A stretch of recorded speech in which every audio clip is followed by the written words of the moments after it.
Okay, so next thing we're going to do is we are on chapter 4.3. Okay, chapter 4.3. There are 9 lessons in this one. Okay, so chapter 4.3. Now we're going to talk about something called functions. Okay, chapter 4.3, we're going to talk about something called functions, okay? We just talked about relations, and relations is just a list of values. What about 4.1? We skipped 4.1 because it was not necessary. 4.1 was just graphing points. Okay, you guys know which part is X and which part is Y. So, relations is a list of points. A function, functions. Okay, functions are when there is only one X value for each Y value. Okay, when there is only one X value for each Y value.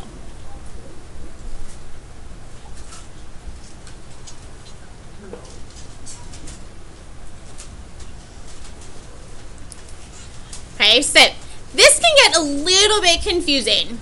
Okay, so basically it also says when there is only one member from the domain for each range. Okay, so what you really need to know about functions is when all the X values are different. When all of the X values are different. When all of the X values are different.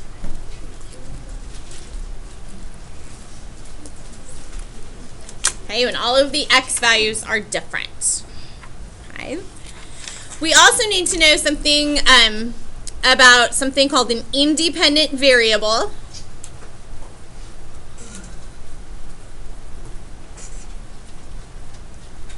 And a dependent variable.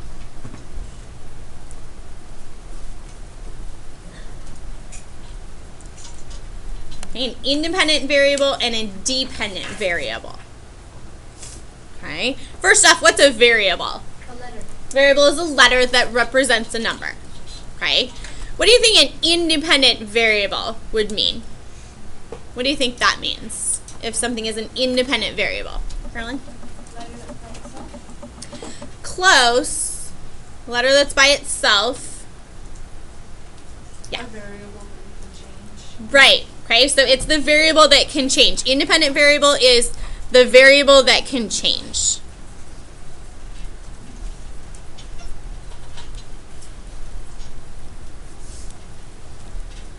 Okay, it's independent. It's not affected by anything else. Okay, so something like the number of things I buy at the store. Okay, like the number of cakes in the last example that we were talking about. Okay, that number can change. What do you think a dependent variable means? Not the one that stays the same, but it's affected by the first one. Okay, so it's the variable. Well, we don't even have to write the variable. Okay, we're going to say it is affected. It is affected when the independent variable changes.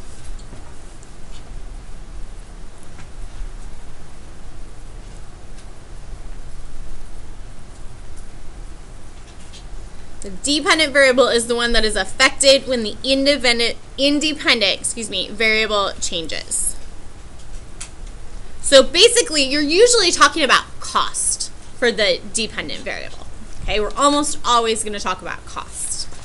Okay, so first thing we're going to talk about is we're going to go over functions. So functions are basically just a fancy way of writing an equation. Okay, so for example number 1, I am going to ask you to find f parentheses negative 6 if f parentheses x equals 3x plus 4. So go ahead and write that down, and then I'm going to tell you how to say it, because it says the way I just said that took a little bit too long. We don't actually want to say that. Say it again. I'm going to tell you just a second. So what this is this is basically a line, okay? So we say this as f of x, okay? Usually when we're writing a y equals mx plus b line, what's usually on the left side right here? A y, okay? Usually we would write this line as y equals 3x plus 4. Now, what this is asking you is if I graphed this line, what would the y value be when the negative 6 is in which place here? Is it in the x place or the y place? The x place. So basically what this is asking you to do is figure out what would the y value be when x is negative 6. Now, we could graph this, but that's not very effective because sometimes we just aren't very good at graphing, plus it takes a lot of time. So basically all this is saying is find f of negative 6, that's how we say that, f of negative 6, if f of x is equal to 3x plus 4. It looks more confusing than it really is. All this is telling you to do is plug in negative 6 for x. Okay? This is just telling you plug in this value for x in this equation. So all you have to do is you would write f of negative 6 is equal to, so this is just saying is equal to, this is what I'm plugging in, and you plug into that letter. 3 times negative 6 plus 4. How would you start that one? What would you do first?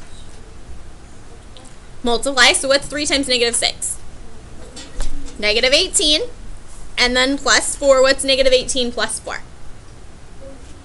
Negative 6. Negative 14. That's your answer. Okay? That's the answer that we're looking for. Okay, this is something called a function table. Say it again.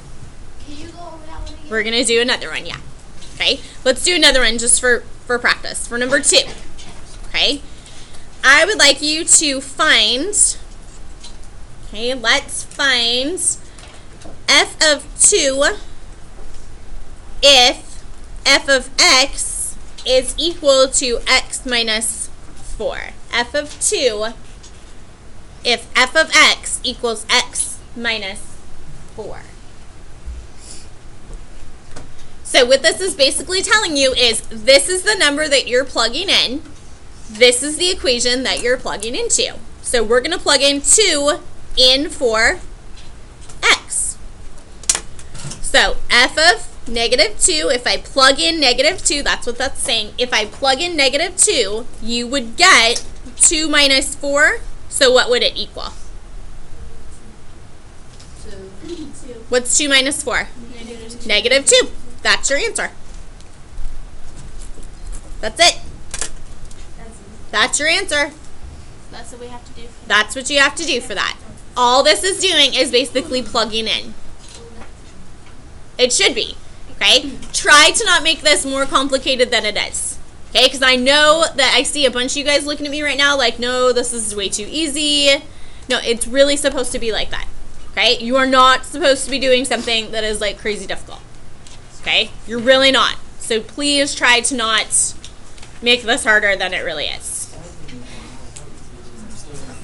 You're still going to forget it. All you have to do is plug in. Okay? Next thing we're going to talk about is something called a function table. Okay? Function tables. Okay? Function tables. For this one, I would like you to... Sorry, I just lost my... Okay, so I'm going to tell you, for example, number 3. You are going...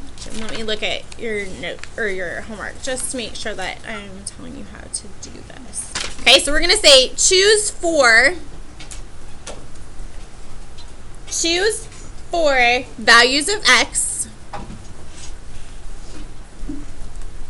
to make a function table choose 4 values of x to make a function table for f of x, so f parentheses x, equals 4x minus 1. Then state domain and range.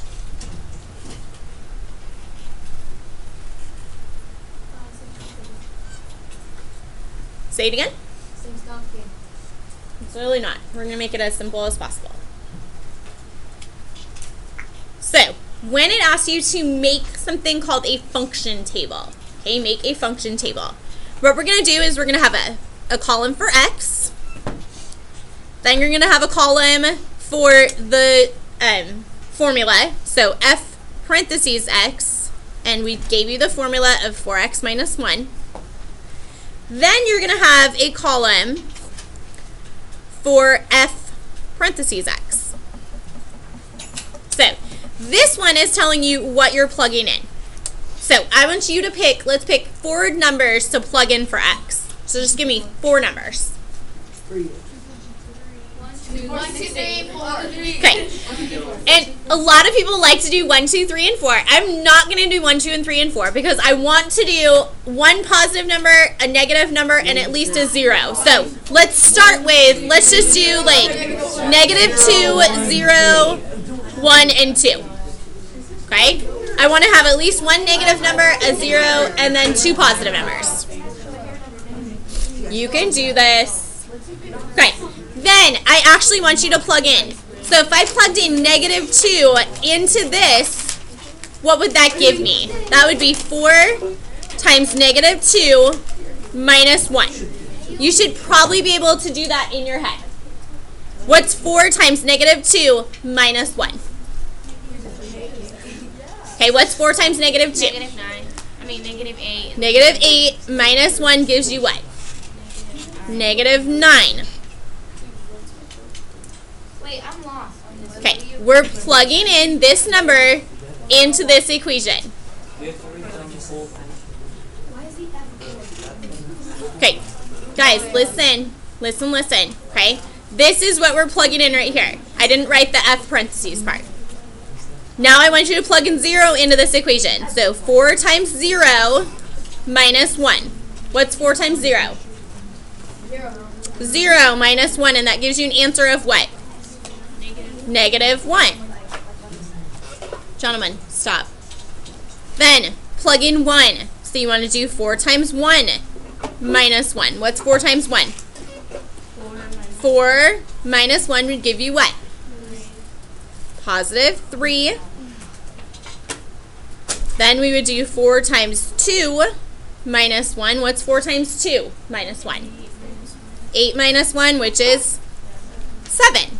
So we've just created something called a function table, okay? This is the answer for your function table. Then I want you to find the domain and the range. So from 4.2, what we just talked about, which part is the domain in a function? The x's. So this is your domain. These are all the numbers that you're going to write for domain. The range is which other part? Which part is the range? The range is the y's. Remember I said that this range, this is what you get. So this is what you plug in. This is what you get out. This is the range.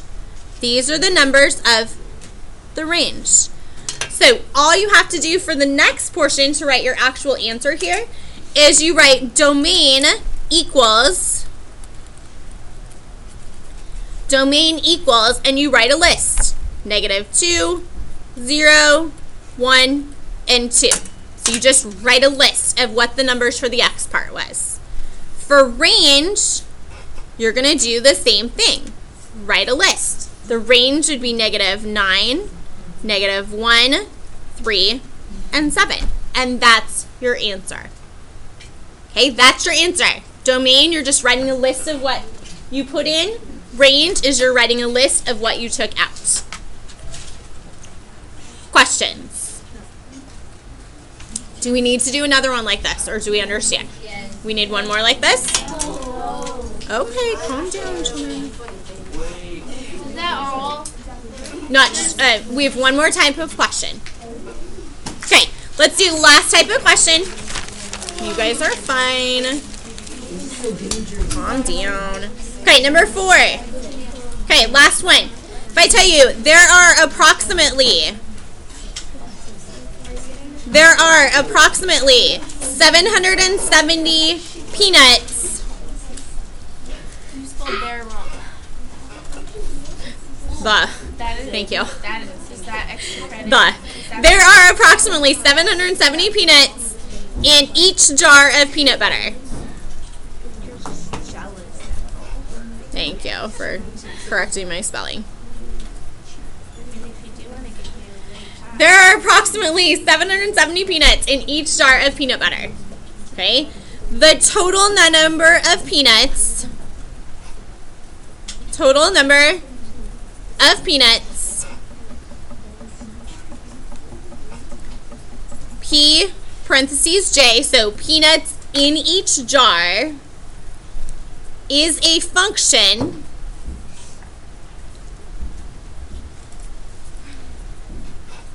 of the number of jars you buy.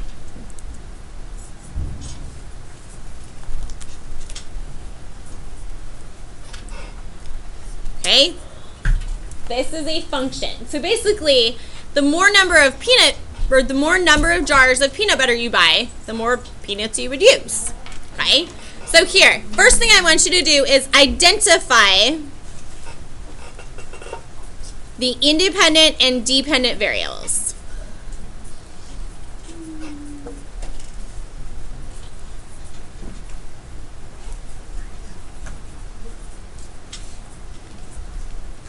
Identify the independent and dependent variables. So here, what would be independent and which one would be dependent? Yes. Dependent would be the 770 peanuts. Okay, so I just want you to identify the variables. So which one is independent? Is it the number of peanuts or the number of jars? Peanuts. Number of peanuts. Okay, because that one you could change, right? Dependent, I'm sorry, I said that backwards. Independent is the number of jars. Okay, so independent would be jars. Dependent would be peanuts. Okay, so the number of peanuts depends on how many jars you buy. Okay, so that's the first part. Then it's going to ask you to, number of peanuts, write a function. Write a function to represent total number of peanuts. Then determine the number of peanuts in 7 jars.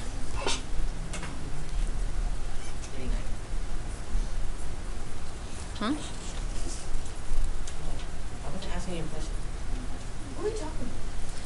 Okay, write a function to determine the number of peanuts.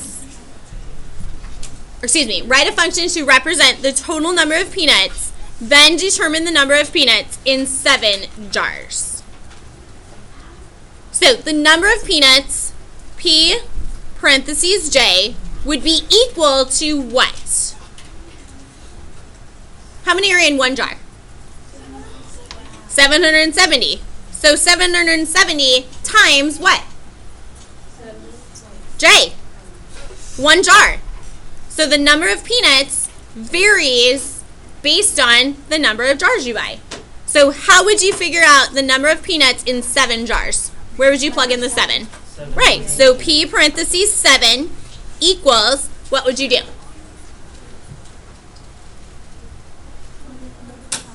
$770 times 7. Okay? I'll help you out on that one. If you multiply through, you get 5,390. So what you're going to be working on, and we will work on this more tomorrow for sure, okay, is writing a function. Okay, make sure that you write down your homework for this. You're working on page 291. You're doing numbers 1 through 8 for homework. Okay, so you have 2 different pages for homework. You only have like 16 problems. Okay, as soon as you're done writing this down, you are excused.